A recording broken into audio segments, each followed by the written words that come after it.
Hola clase y bienvenidos a este vídeo sobre la descolonización que os he preparado con muchísimo cariño y muchísimo amor y yo quiero que disfrutéis mucho y espero que me quede breve porque mi intención con estos vídeos es pues eso, que tengáis los conceptos básicos para poder seguir con nuestra vida, pero sin enrollarme mucho porque si no pues ya lo haría en clase.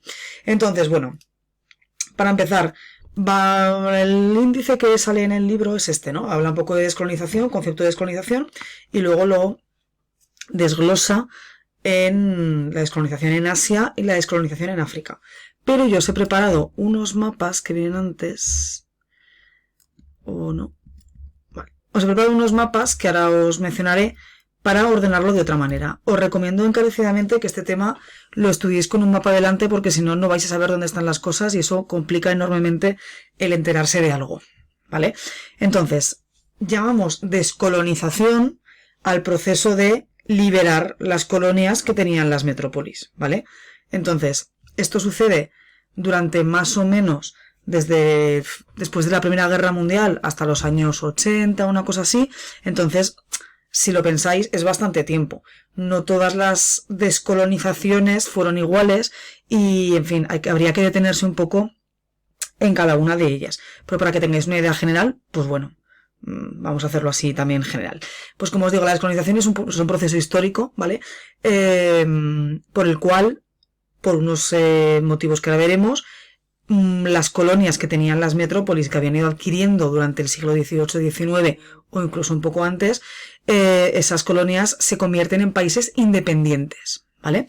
Porque si os acordáis, y me hubiera gustado poner aquí un mapa, durante buena parte del siglo XIX y parte del siglo XX, casi todo África y casi toda Asia pertenecían a principalmente las potencias coloniales de el Imperio Británico y el Imperio Francés. Entonces dependían económicamente y políticamente de estos dos países.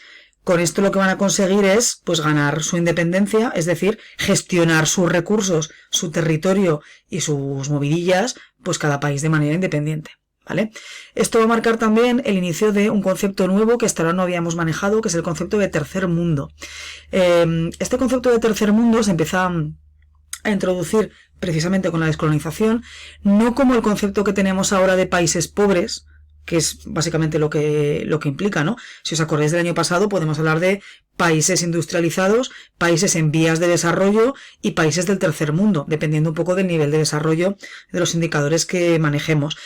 Cuando se crea este concepto no implica necesariamente eso. Lo que implica es un primer mundo capitalista, un segundo mundo comunista, y que son los bloques, ¿no?, de la Guerra Fría, y un tercer mundo que está un poco pues por ver, y con este concepto también querían un poco distanciarse de esa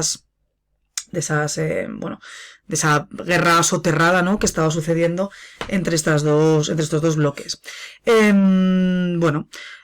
Os pone aquí que muchos de los estados ganan la independencia, ¿no?, la libertad política, es decir, la capacidad de poder legislar y crear sus propias leyes, no dependiendo de una potencia que te diga lo que tienes que hacer o cómo tienes que gobernarte y manejarte y distribuir los recursos. Ahora, eso sí, lo que no pierden muchas de ellas es la independencia, o mejor dicho, lo que mantienen es la dependencia económica de esas potencias. ¿Por qué? Porque muchas veces, aunque tú seas, pues yo que sé, Australia, ¿no? No es el caso, ¿no? Pero bueno, Australia y te independices de Reino Unido, al final tu principal socio comercial va a seguir siendo Reino Unido. Vas a tener unos lazos que te unan más a Reino Unido que a otro país con el que no tienes nada en común. Entonces, bueno, ya iremos viendo poco a poco.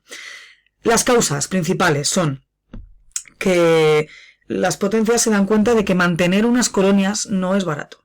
No es barato y después de la Segunda Guerra Mundial principalmente se dan cuenta de que ese sistema económico no les está beneficiando. ¿Por qué? Porque si tú tienes que mantener el poder efectivo sobre un territorio, lo principal que tienes que tener es un ejército. Es un ejército, es gente y es, en fin, eso es caro.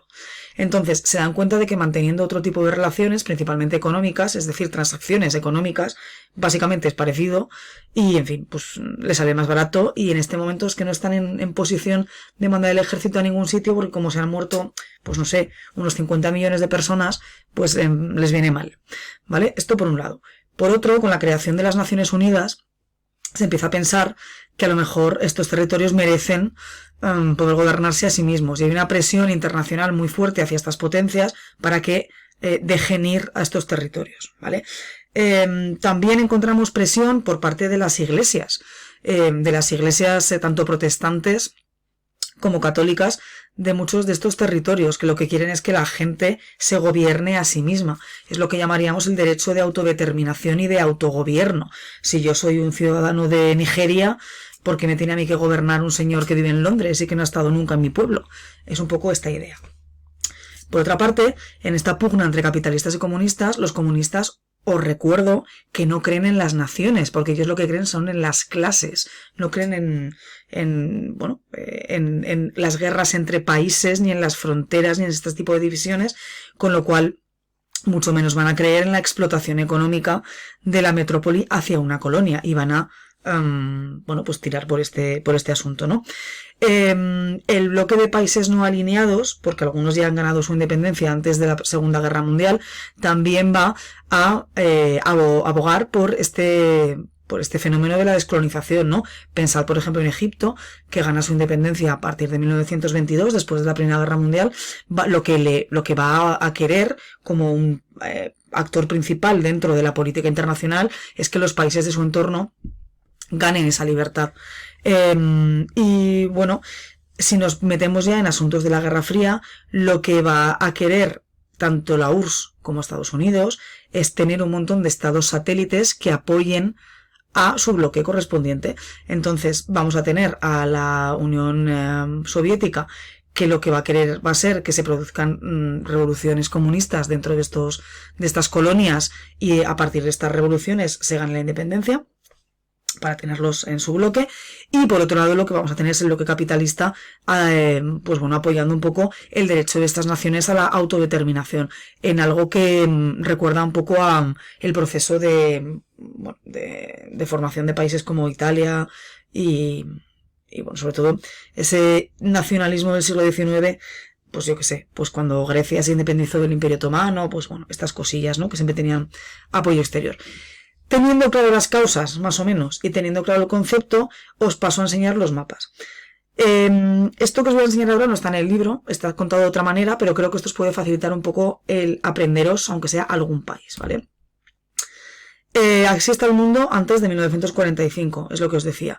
Tenemos la parte en rosa son colonias de Reino Unido, la parte en verde son colonias francesas, tenemos más colores, pero bueno, principalmente este es un poco el panorama. Y a partir de la Primera Guerra Mundial vamos a ver qué sucede, ¿vale? La primera fase, que es, como os digo, después de la Primera Guerra Mundial hasta el final de la Segunda Guerra Mundial, son principalmente, y esto es lo que no está en el libro, y es lo que quiero como yo lo he ordenado, que es la fase 1, la fase 2 y la fase 3, ¿vale? En la primera fase vamos a ver cómo se independizan los antiguos territorios del Imperio Otomano. Es decir, tenemos esta parte de aquí está Turquía, aquí está Egipto, esta parte de aquí, que son, como os digo, los territorios que pertenecen al Imperio Otomano, muchos se van a independizar, o casi todos, después de la Primera Guerra Mundial. Entonces tenemos, por ejemplo, Egipto, que a partir de 1922 es un país independiente, tenemos Turquía, que después de perder el Imperio Otomano en la Primera Guerra Mundial se convierte solamente pierde todo su imperio y se queda solamente con Turquía, que es este cachito de aquí, ¿no? A partir de 1920, y tenemos todos los países árabes, que van más o menos a partir de 1920, 1930 y algo, van ganando su independencia.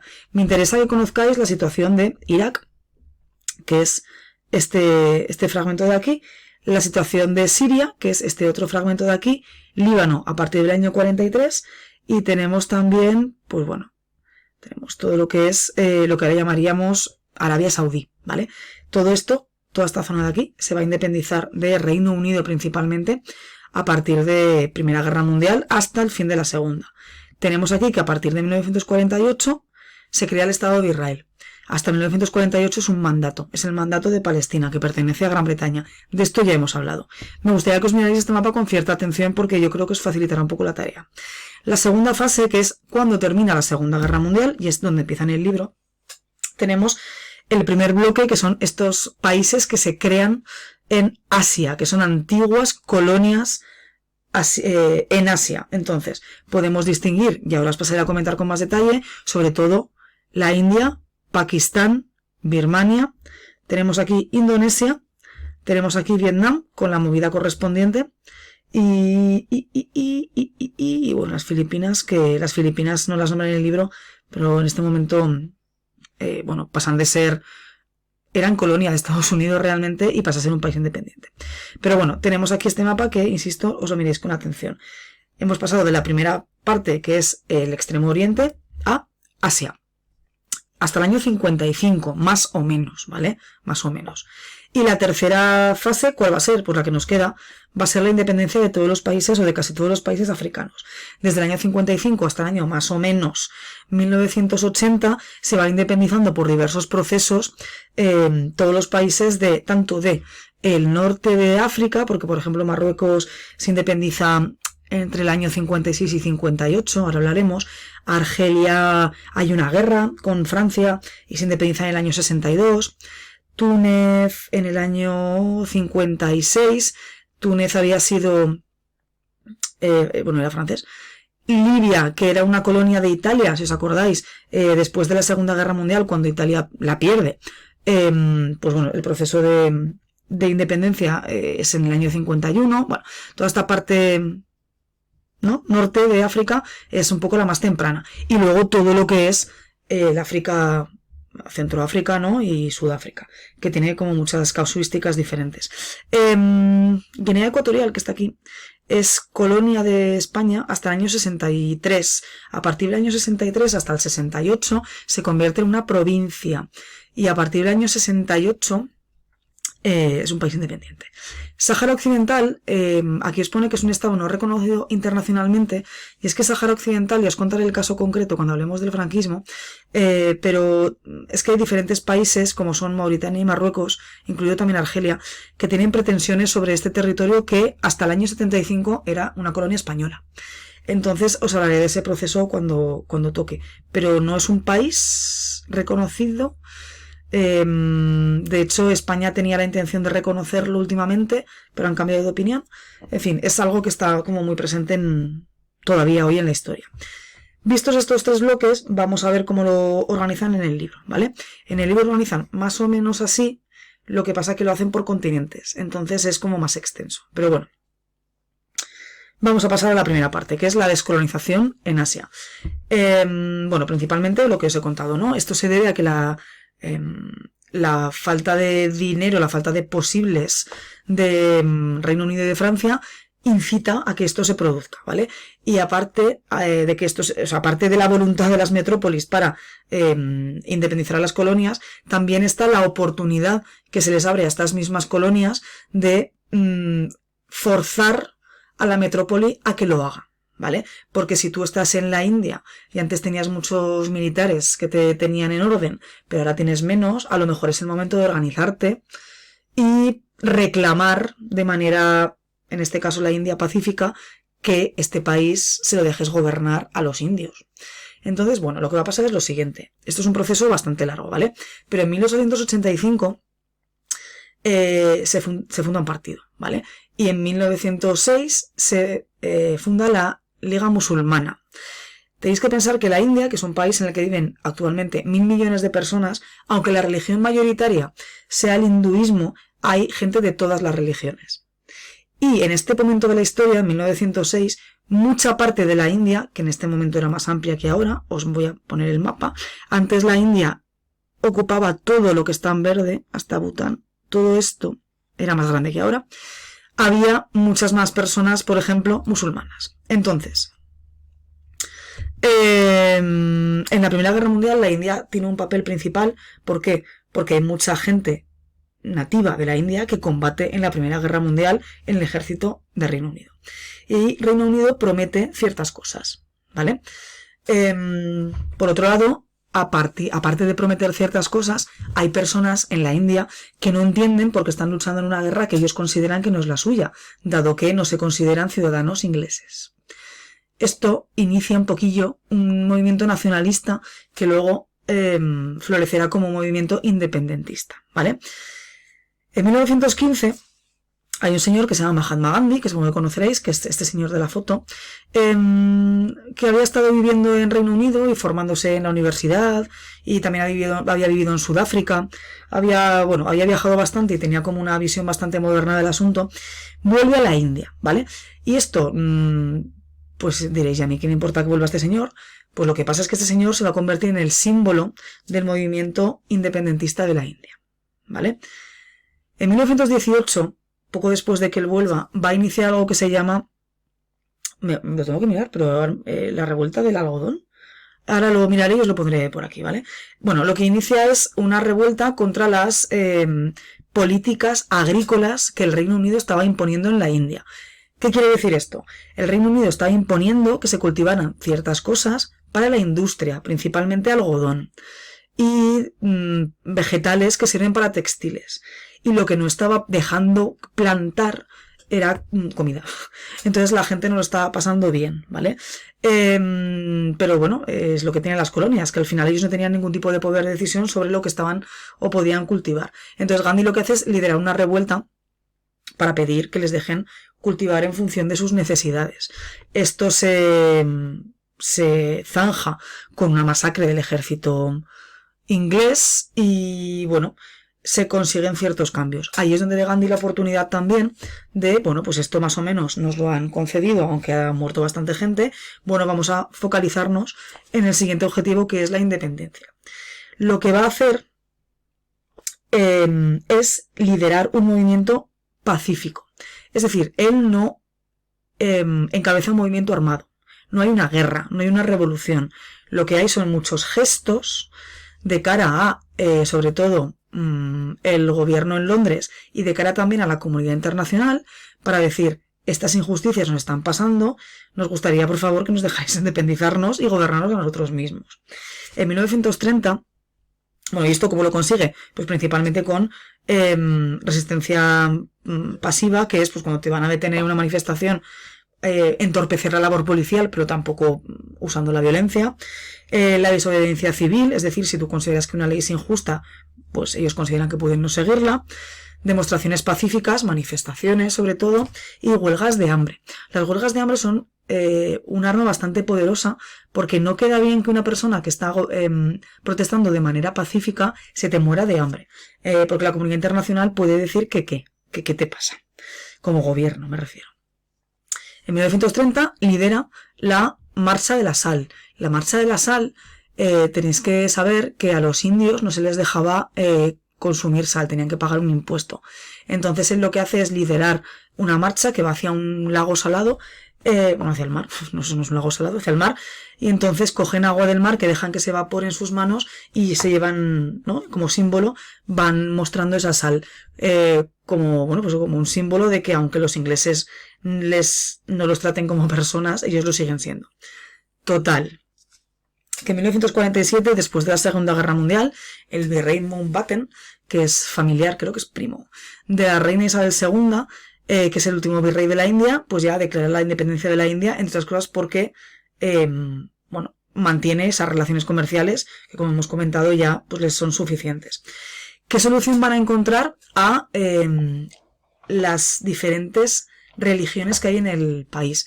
Lo que van a hacer es crear dentro de ese territorio dos estados. Uno, que lo van a llamar India, el nombre que ya tenía, y van a hacerlo de mayoría hindú, porque no es lo mismo indio que hindú. Hindú es la religión, indio es la persona de la India. Y por otro lado van a crear un nuevo estado que es Pakistán para las personas musulmanas. Por otro lado, el este de Pakistán se convertirá a partir de 1971 en un país nuevo, en ese momento, que se llama Bangladesh, ¿vale? Después de estas medidas y de que Gandhi se convirtiera en un símbolo, terroristas de extrema derecha que no estaban muy conformes con la buena predisposición que Gandhi tenía hacia los musulmanes, a los que consideraba pues hermanos, ¿no? Y no tenía ningún problema con ellos. Bueno, pues estos terroristas ultra religiosos de extrema derecha pues lo mataron, ¿vale? Y en el año 48 mataron a Gandhi, poco después de la independencia de la India. Esta es un poco la historia de la India, que está muy ligada a la historia de Gandhi, ¿vale? Si entendemos una cosa, entenderemos la otra. Por otro lado, así como cosa rápida, las colonias británicas de Ceilán, que ahora Ceilán se llama Sri Lanka, y Burma, que Burma es Birmania, y si lo queremos llamar en el idioma nativo, que es como se le denomina de manera internacional, es Myanmar, por favor miraros un mapa, se independizaron en 1948. Malasia un poco más tarde, en fin, fue ocupado por Japón, no sé qué, pues bueno, pero que al final el Reino Unido tiene el control de Malasia hasta 1963, cuando es efectiva su independencia. Singapur un poquito después, 1965. Esta es como un poco la parte británica del asunto. Sin embargo, hay parte francesa. Indochina, que es lo que luego llamaremos Vietnam, era francesa. A partir de 1945 se convierte en un país independiente. Pero a partir de 1954, guerra con Francia mediante, ese país se divide en dos, en lo que llamaremos Vietnam del Norte y Vietnam del Sur, que, como ya hemos estudiado, eso conllevará una guerra que durará hasta 1975, ¿vale? La historia de Vietnam es la siguiente, o sea, la que ya hemos comentado, vamos. Se llama Indochina, es colonia francesa, se independiza, los franceses se niegan a que se independice, montan una guerra y el país se divide en dos, después hay otra guerra y el país se unifica. En este aspecto, ¿no? También tenemos que hablar de los holandeses, porque Indonesia era una colonia holandesa. Indonesia es el país actualmente, que tiene un montón de islas, es el país no árabe con más musulmanes del mundo.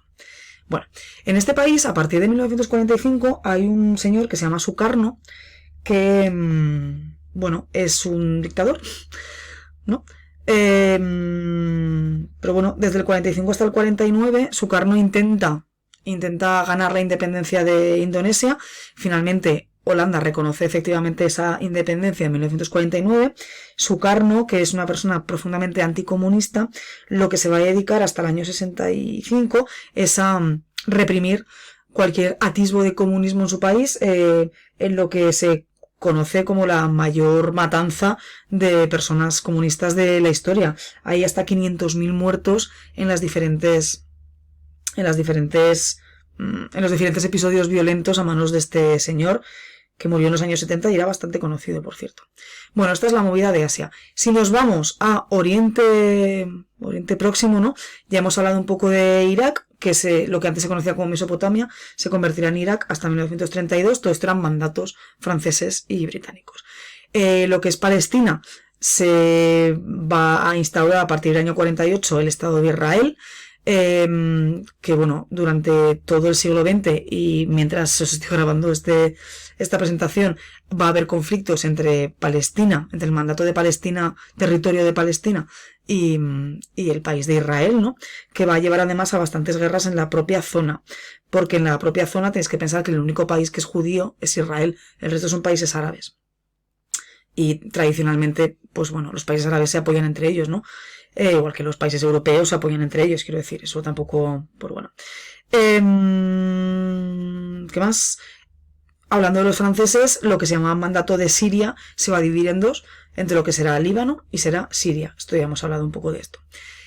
Después de la Primera Guerra Mundial, en Irán, que es otro país diferente, se va a instaurar una monarquía, ¿no? Que esto ya estuvimos hablando, la monarquía del Shah de Persia, que será una monarquía ligeramente democrática, ligeramente, hasta el año 79, cuando se establece una dictadura islámica que dura hasta nuestros días. La persona que la lidera en un primer momento se llama Ayatollah Khomeini, en inglés como no hay J lo llaman con K, Khomeini. Y bueno, tenéis que saber que actualmente es un país autoritario en el que los derechos humanos brillan por su ausencia y que es una teocracia, es decir, es un país que pese a que tenga elecciones un poco amañadas y tenga una constitución un poco tal, básicamente se rige por leyes religiosas. El Consejo de Guardianes del Reino son personas religiosas, son estudiosos del Corán. Entonces, pues bueno, se rigen por el Corán, que es un libro muy antiguo, que en 2024, pues, bueno. ¿Qué más os cuento? La península arábiga tiene como diferentes monarquías teocráticas, también del estilo de Irán, es decir, se rigen por leyes religiosas, y aunque ahora esté muy de moda blanquearlas y decir que son muy modernas y llevar el mundial, y ahora decir que las mujeres pueden conducir, como si fuera un, no sé, algo que aplaudir en 2024, insisto, pues bueno, son monarquías que están basadas en el petróleo, con lo cual son súper millonarias, y como todo el mundo necesita petróleo, pues se les consienten ciertas cosas. Pero vamos, no son mucho mejor que otros países dictatoriales de los que hablamos con mucha más dureza. Por otro lado, pues bueno, os hablaré un poco de Egipto, que estuvimos hablando de Nasser, que es el presidente que quiso nacionalizar el canal de Suez y que creó ahí como cierto conflicto. Bueno, Asia. Si nos vamos a África, que es lo siguiente efectivamente, nos tenemos que fijar, o lo han dividido en el África del Norte musulmana, el África subsahariana y luego habrá un poco más de Sudáfrica y el apartheid. Veamos, Libia gana su independencia, como hemos mencionado, en el año 51, porque era una colonia italiana y al perder la Segunda Guerra Mundial, pues bueno, esto se acelera un poquito. Argelia, que acordaros que en español se escribe Argelia, no Algeria, que son cosas diferentes, pues bueno, tenemos que pensar que hay un movimiento de personas a los que llaman los pies negros, que son personas francesas nacidas en Francia en una primera generación y luego descendientes de esos franceses nacidos en Francia que viven en Argelia y que son los que mandan en Argelia. Son los funcionarios, son los policías, son los miembros del ejército y son la élite que controla un poco el país. ¿Qué pasa? Pues que va a haber una guerra de independencia a partir de 1954 para independizarse de Francia, con lo cual cuando en 1962 esa guerra termine, va a haber un éxodo de estas personas, de estos pies negros, hacia el continente, hacia la Francia continental, donde van a ser tratados regularcísimo. Pero bueno, ya hablaremos de esto. Túnez se independiza de Francia en el año 56, después de, bastantes conflictos. Por norma general, y esto a lo mejor os ayuda, las independencias de Reino Unido son más pacíficas que las de Francia. Francia es muy reticente a dejar escapar sus colonias de manera pacífica. Incluso hoy en día hay ciertos conflictos en África, por ejemplo, en los que Francia interviene militarmente pese a no tener ya control del espacio. Entonces, bueno, pensad un poco de manera general, de este modo. Bueno, Marruecos se gana su independencia, ¿no? La parte francesa en el año 56, la parte española del año 58. Y bueno, pues es un poco esto. Ya tenemos un poco el norte finiquitado. Este vídeo está siendo un poco denso, soy consciente, pero bueno, lo podéis partir en cachitos. Si nos vamos a la parte del África subsahariana, bueno, pues tenemos un montón de países que nacen a partir de territorios que eran británicos, Ghana, Nigeria, Tanzania, Uganda, Kenia, Sudáfrica es un caso concreto y hablaremos de ella más tarde, porque a partir del año 61 se independiza del Reino Unido y va a imponer una serie de leyes que conocemos como apartheid y que son leyes que establecían como dos categorías de ciudadanos diferentes. Una categoría eran los blancos y otra los que no eran blancos. Mayoritariamente personas negras, pero tenemos que pensar que muchas personas que venían de la India vivían en Sudáfrica, muchos asiáticos vivían en Sudáfrica y, bueno, pues tampoco se les trataba como si fueran personas. Hablaremos de esto ahora, ¿vale? Rhodesia del Norte, que Rhodesia del Norte es lo que llamamos ahora Zimbabue, y Malawi también se independizan en la década de los 60. Y bueno, pues el último país es Zimbabue, que os digo que es lo que antes llamábamos Rhodesia. En cuanto a la descolonización francesa, hay un montón de movimientos nacionalistas que a partir de pequeñas revoluciones, casi siempre de cariz comunista, van haciendo que esto se produzca, ¿no? Y a partir de 1960 tenemos ya casi todas las excolonias francesas independizadas. Tenéis el mapa con anterioridad. Los belgas tenían el Congo belga, si os acordáis. Entonces, lo que pasa con el Congo belga es que va a ser una descolonización bastante rápida y lo que conocíamos como Congo belga, se va a dividir en varios países, ¿vale? Es Zaire, que en algún momento se llamará Congo, sin más, y ahora es la República Democrática del Congo, ¿vale? Es que estos países cambian mucho de nombre. Y también de ese pedazo anteriormente conocido como Congo belga saldrán Ruanda y Burundi. Ruanda es tristemente conocida por un genocidio que pasó en los años 90, aunque ahora aparecen las camisetas de los equipos de fútbol. Pero bueno, ya hablaremos del conflicto entre Ruanda y Uganda. Bueno, la descolonización portuguesa fue un poco conflictiva porque en este momento en Portugal tienen a un dictador y los dictadores son bastante reacios a deshacerse de cualquier territorio sobre el que tengan cierto poder, ¿vale? Entonces se van a formar guerrillas comunistas en Angola y en Mozambique que van a pelear por esa independencia. ¿Qué va a pasar? Que mientras tanto, en el año 75, si no me equivoco, se va a producir una revolución en Portugal, en el propio Portugal, y Salazar, que es el dictador, va a caer. Esta revolución la llamamos Revolución de los Claveles. El otro día hizo años. Y entonces, cuando cae la dictadura en Portugal, automáticamente o casi automáticamente se les concede la independencia tanto a Angola como a Mozambique. Y la movida con Guinea Ecuatorial, pues bueno, ya os he contado, ¿no? Gana la independencia de España en el año 68, se firma un decreto, principalmente porque España no le podía sacar mucho más rédito económico a esta colonia y porque quería ganar como apoyos para poder quedarse después con el Sáhara, algo que le salió un poco regularcísimo. Pero hablaremos de esto cuando hablemos de Franco. Bueno.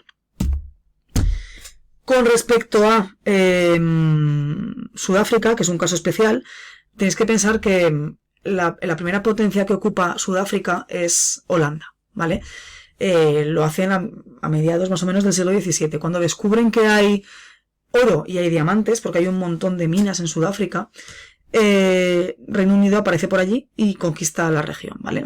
Entonces se va a establecer la Unión de Sudáfrica en 1910. Bueno,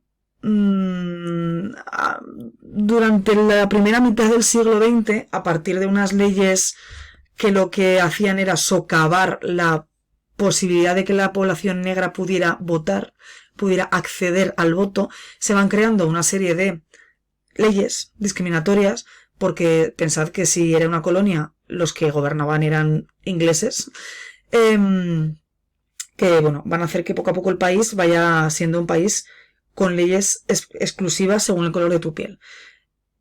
A partir del 47, los afrikaners, que son los descendientes de los blancos europeos, ganan las elecciones y establecen todavía más estas leyes de apartheid, ¿vale? Siempre nos acordamos de las leyes de apartheid en plan, pues no pueden ir en el mismo bus, pues no pueden ir a este baño, pero es que esto va mucho más allá, porque en una de las últimas oleadas de leyes que se van aprobando hasta el año 90 y tantos, se van aprobando leyes todo el rato de este tipo, en una de las últimas lo que se hace es que se les despoja de la nacionalidad sudafricana, con lo cual no pueden votar. En otras leyes, que son las leyes de pase, no pueden, lo que se establece es que tú no puedes salir de tu ciudad. Si vas a ver a tu primo en otra ciudad, tienes que sacarte un pase y solo puedes estar un número determinado de días. Se establece que no puedes cobrar lo mismo si eres blanco que si eres negro. Se establece que no te puedes casar con una persona que sea blanca si eres negro, o al revés. En fin, son todo leyes destinadas a mantener una élite privilegiada a costa del trabajo y del esfuerzo y de los bienes y de la fuerza de trabajo de una población mayoritaria, por otra parte, que no es blanca. Porque si os fijáis en el cuadrito de arriba, tenemos que un 67% de la población de Sudáfrica era negra, o sea, es la mayoría. Pero es que tenemos que hay gente que no es blanca, un 9% que son como birraciales, ¿no? Y un 3% son asiáticos, es decir, los blancos son muy pocos y aun con todo pertenecían todos a esta élite que mandaba. Es bastante fuertecito, porque además se estableció que te podían sacar de tu casa y mandarte a otra ciudad si así lo convenía el gobierno, ¿no? O sea, tú estás tranquilamente en tu casa y te dicen, no, este barrio ya no es para negros, vete. Bueno, y bueno, ya hablaremos más de esto. Un aspecto que me interesa siempre mucho es que mientras esto está pasando, la gente está viviendo. y haciendo sus cosas diarias y teniendo, no sé, y rodando películas y teniendo publicidad. Y no sé, esto me llama un poco la atención, ya hablaremos de esto. Bueno, ¿qué va a pasar? Que va a haber un partido que va a empezar en la clandestinidad, que es el Partido de la Nación Africana, bueno, ya no sé cómo traducirlo en español, ya lo miraremos, que comienza unas protestas no violentas y en 1960, pues bueno, hay unas movidillas en Sharperville que básicamente es que la policía dispara sobre las manifestaciones. A partir de 1961 se va a independizar efectivamente y se va a convertir en la República de Sudáfrica. A Mandela lo van a meter en la cárcel y va a estar en la cárcel como 30 años. En 1989 al presidente que hay le da un Harry Kruki y sale elegido otro presidente, que es el presidente de Klerk, que por presión internacional y no por otra cosa, no porque no le convenga a él, va a empezar a desmontar este sistema, ¿vale? Y sobre todo va a liberar a Mandela. ¿Qué va a pasar? Que va a haber un referéndum y como van a dejar votar a toda la población, el apartheid, esas leyes, van a desaparecer sobre el papel, porque efectivamente la sociedad sudafricana sigue teniendo un racismo rampante y tiene muchísimos problemas derivados de una mala gestión social durante 50 años. En 1994 Mandela va a ser elegido presidente. Este señor se murió hace poco. Y es todo un símbolo de que las cosas se pueden hacer de manera pacífica. Lo que pasa que, claro, a costa de mucho tiempo, a costa de estar en la cárcel un montón de años y a costa de muchas cosas, pero bueno, se pueden hacer. ¿Qué pasa con África después de las independencias de todos estos países? África es un continente súper inestable, porque la descolonización no se hizo bien. Muchas veces no se deja ni el más mínimo periodo de adaptación para crear un país nuevo, y lo que hacen las élites europeas es pues coger un tren y marcharse, dejando todo mango por hombro y dejándolo todo al albur, es decir, en manos de personas que muchas veces solo velan por sus propios intereses. Entonces, bueno, si nos centramos un poco más, vemos que los bordes artificiales que se crean, las fronteras artificiales que se crean después de la descolonización, favorecen que haya muchísimos conflictos étnicos, raciales e incluso religiosos. Muchas de las guerras que están permanentemente trufando el continente africano tienen que ver con que las fronteras no se hicieron bien, se hicieron con regla. No sé si hay un mapa aquí, no sé si lo veis, pero es que las fronteras son rectas. Y esto no es muy natural, porque las fronteras normalmente responden a cambios históricos larguísimos o a fronteras naturales, unas montañas, un río, lo que sea.